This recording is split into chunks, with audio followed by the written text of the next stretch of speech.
Click the bell, turn on all notifications, and subscribe for around-the-clock WWE news in real time. The home of the most consistent and dedicated breaking news in WWE, Seanzviewent, is here for you. Like, comment, and share today. Viewers, fans, and subscribers, we are about 72 hours away from WrestleMania 41. And oh my God, ladies and gentlemen, the anticipation is building. The aura, the vibe, the significance, everything leads to this. From Royal Rumble, from Royal Rumble to the road to WrestleMania, it all culminates in April in just a couple of days, ladies and gentlemen. The foundation, the build, the storyline, the intrigue, it is all there for you. And Seanzviewent Entertainment knows that if it weren't for you, there would be no Sean. Remember to subscribe, like, comment, become a channel member today, because when you become a channel member, you help secure my future right here on this very website. Now let's get into all the news and the rumors that you've come to anticipate, that you have come to like right here on this very show. Right at the top, guys, we're not going to waste any of your valuable time. AEW, and this is a huge update to WWE, AEW announces Grand Slam Mexico just days after Triple H teases their WWE expansion in Mexico. So Triple H said it first, Triple H started it, Triple H put it out there, and now Tony Khan announces Grand Slam in Mexico. Why does AEW have to follow? Why do they have to copy? Why do they have to trend? Why do they have to bend? Why don't they just carve out their own niche? Why don't they just do their own thing? Why don't they just focus on themselves? Listen, I'm not trying to bash, I'm not trying to hate on AEW, but AEW needs to be their own promotion. They need to be their own company and not focus in do what the WWE is doing, because they can't do it like the WWE. Yeah, you can say that AEW has billions of dollars because of the con man, and they do, but they still are the little engine that could. So AEW just really needs to go back to the drawing board as to what worked for them when it all began in 2019, 2020, 2021. They need to go back to the drawing board and do what works, because what's working for them right now is not what is going to get the job done. WWE has now named, and boy, this might be a little controversial, WWE names the greatest WrestleMania match of all time. And ladies and gentlemen, it's official. WWE has crowned The Undertaker versus Shawn Michaels from WrestleMania 25 as the greatest WrestleMania match ever. Now, I say controversy, but it's still, I agree with this. I'm for this. I mean, you could say Ricky the Dragon Steamboat and Macho Man.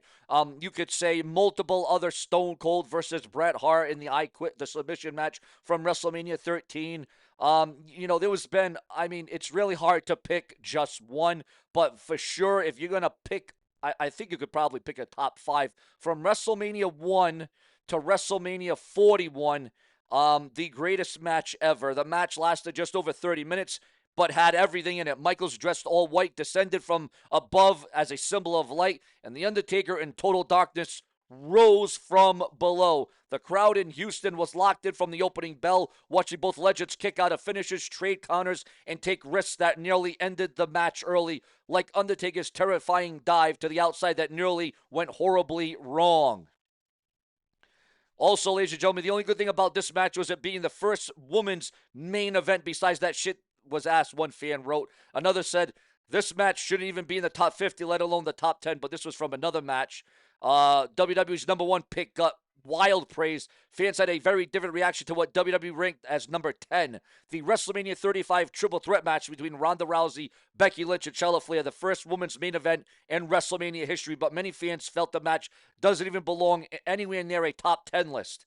And again, that's where the comment came. The only good thing about this match was it being the first women's main event. Besides that, this was shit ass, one fan wrote. And another fan said, this match shouldn't even be in the top 50, let alone the top 10. And one user summed it up bluntly: wasn't even the 10th greatest match of the weekend. Even wrestling content creator Good Mike Work chimed in, tweeting, Good Mike Work names WWE ranking this match the 10th greatest Mania match as the 10th dumbest thing they've ever said. Now, the full list: The Undertaker versus Shawn Michaels, Stone Cold versus Bret Hart from WrestleMania 13, The Rock versus Hulk Hogan from WrestleMania 18, Randy Savage versus Steamboat comes in at number 4. I felt that should have probably been number 3. The Rock versus Stone Cold from WrestleMania 17. Roman Reigns versus Cody Rhodes comes in at number 6. The Dudleys versus the Hardys versus Edge and Christian comes in at number 7. Andre the Giant versus Hulk Hogan comes in at number 8. Ultimate Warrior versus Randy Savage, number 9. And number 10, again, Ronda Rousey. And wow, Razor Ramon versus Shawn Michaels ladder match, number 12. And Bret Hart versus Owen Hart, number 11. The Rock versus Stone Cold, WrestleMania 19 came in at 13. Bret Hart versus Shawn Michaels at WrestleMania came in at 14.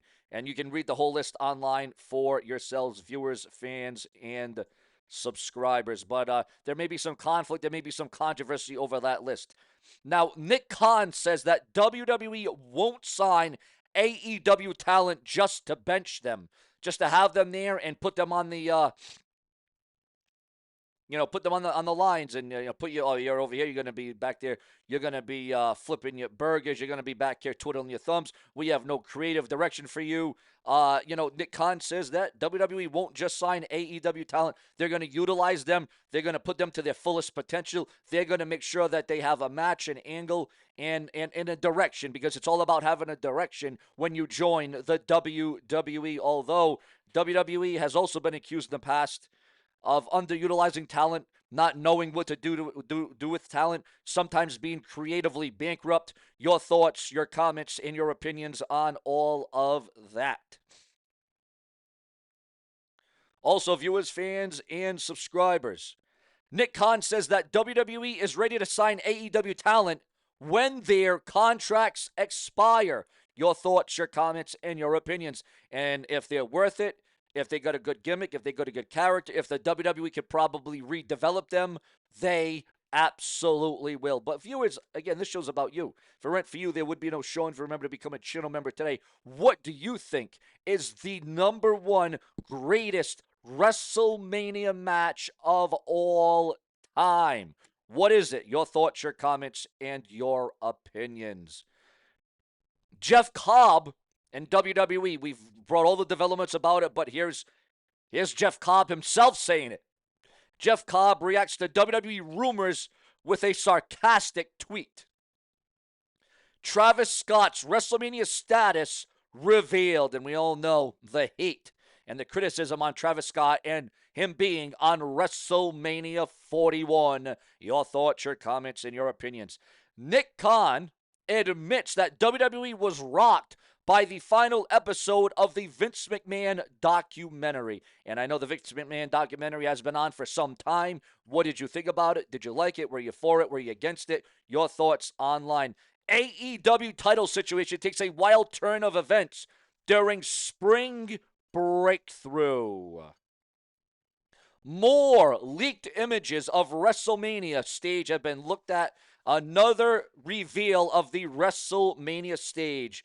Also, viewers, fans, and subscribers, Dominic Mysterio snaps on Hot Ones and refuses to apologize to Rey Mysterio. Going off script was called the best thing to happen in the Charlotte Flair versus Tiffany Stratton WrestleMania feud. Do you believe them going off script on SmackDown was the right thing? Should have they done it? Was it the right direction? Was it the right call from Tiffany Stratton and Charlotte Flair at the end of the day to really intensify this feud for these two women, these two girls, these two females who will get it on for the championship at WrestleMania in under 72 hours? Will they get their flowers? Seth Rollins reveals what Hulk Hogan must do to earn his forgiveness. Would you forgive Hulk Hogan? Now, many wrestlers have done so much worse, like commit crimes and kill and all these other things. Hulk Hogan, the WWE is slowly trying to bring him back, slowly trying to bring him in. There's a lot of hate. There's a lot of backlash on Hulk Hogan. Some think, some feel him being with Donald Trump. Some feel he's a racist. Some feel this, that, and the other. Here's the bottom line. Hulk Hogan has worked with the great of the greats that were blacks, that were whites, that were Hispanics, that were from different countries, different origins. I mean, listen, if it weren't for Hulk Hogan, there would be no WrestleMania. You can talk about Bruno Sammartino. You can say Bruno Sammartino laid the groundwork, and he did. But if it weren't for Hulk Hogan, there would be no WrestleMania. That's the bottom line. Hulk Hogan is wrestling. Ariana Grace launches a petition to cancel the women's ladder match at NXT Stand and Deliver. Are you going to be tuning in? Are you going to be watching WWE NXT Stand and Deliver? Your thoughts, your comments, and your opinions.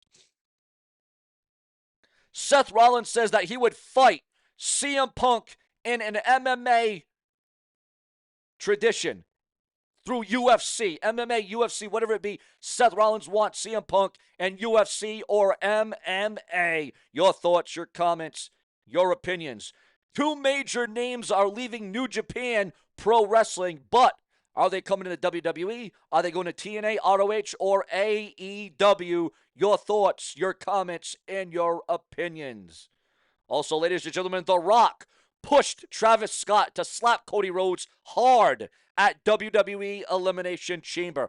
Roxanne Perez is set for a WWE main roster push following WrestleMania 41. Do you think she has earned it? Does she deserve it? Do you want to see Roxanne Perez on the main roster in WWE? Goldberg gives his timeline for his final ever WWE match, but it's not going to be at WrestleMania. It looks like it's going to be sometime in the summertime. Goldberg will be saying to you, who is next? Also, viewers, fans, and subscribers. In this final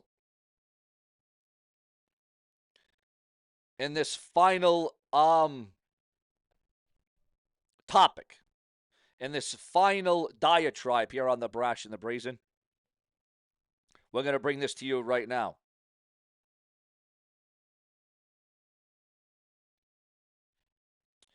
As we all know, viewers, fans, and subscribers, we lost a lot of greats, a lot of the best in the world of WWE. But ladies and gentlemen, right at the top of the video here, we all know that Umaga. We all know Umaga and his history and his significance in the world of wrestling. We know plenty of other wrestlers that have either passed away naturally, controversially, car wrecks, car crashes. Many superstars have died and passed away, and they forged their legacy. They made it their own. They had some great characters. You had Eddie Guerrero, who died of a heart attack. I mean, you had just, heart failure.